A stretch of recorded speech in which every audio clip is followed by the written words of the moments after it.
En quoi c'est utile d'être vide de toute pensée? Alors dans un premier temps, vous pouvez vous dire qu'on devient bête ou stupide puisqu'on n'a plus aucune pensée. Mais c'est comme si vous pouviez créer à l'intérieur de vous un espace de profonde paix intérieure où tout peut exister et où vous pouvez avoir accès à des informations qui sont beaucoup plus profondes, beaucoup plus subtiles et beaucoup plus connectées entre elles.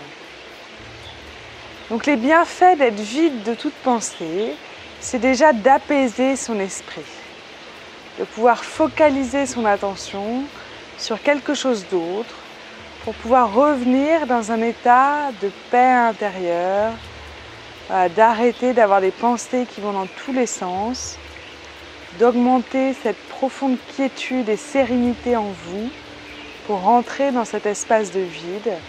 Et ça fait un bien fou pour votre esprit et pour votre paix intérieure.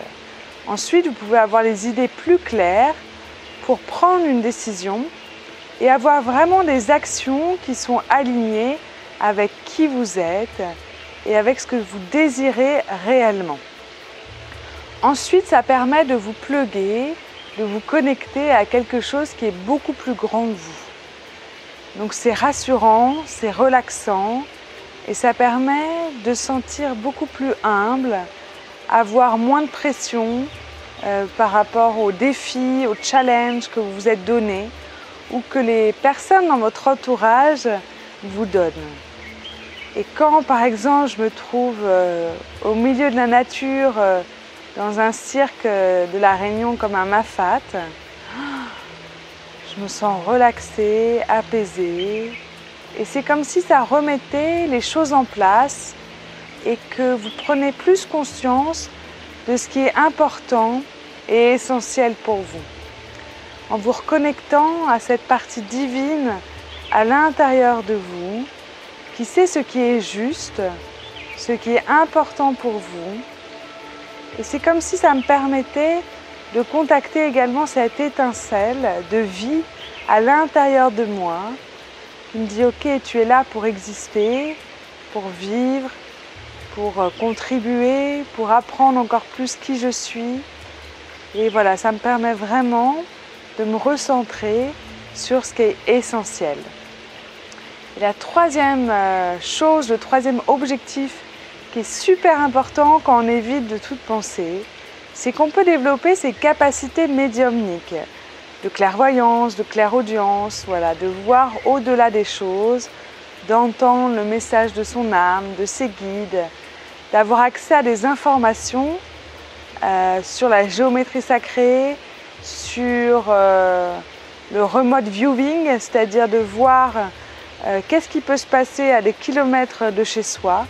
On peut avoir accès à des dons et des capacités qui sont incroyables. Et moi, j'ai l'impression que j'en ai juste une toute petite partie. Voilà, en me connectant à quelqu'un, en entendant le message de son âme, en faisant un peu de channeling, en communiquant avec des êtres de lumière ou des guides spirituels, en ayant accès à d'autres informations quand je me connecte à une personne sur ses dynamiques familiales, sur ses énergies de chakras, voir son aura.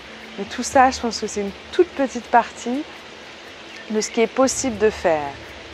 Et moi, j'ai mis à peu près 1 an ou 2 à réussir à être vide de toute pensée pour réussir donc à écrire les scriptos, les messages des âmes d'autrui. Et c'est vraiment en rentrant dans cet espace de vide intérieur que vous avez accès à des nouvelles informations que vous n'auriez pas pu avoir si votre esprit en fait triait et analysait ces informations-là. Et c'est un nouveau langage, un nouveau mode de communication, puisque l'âme va parler plus par des images, par des sensations, par des sons.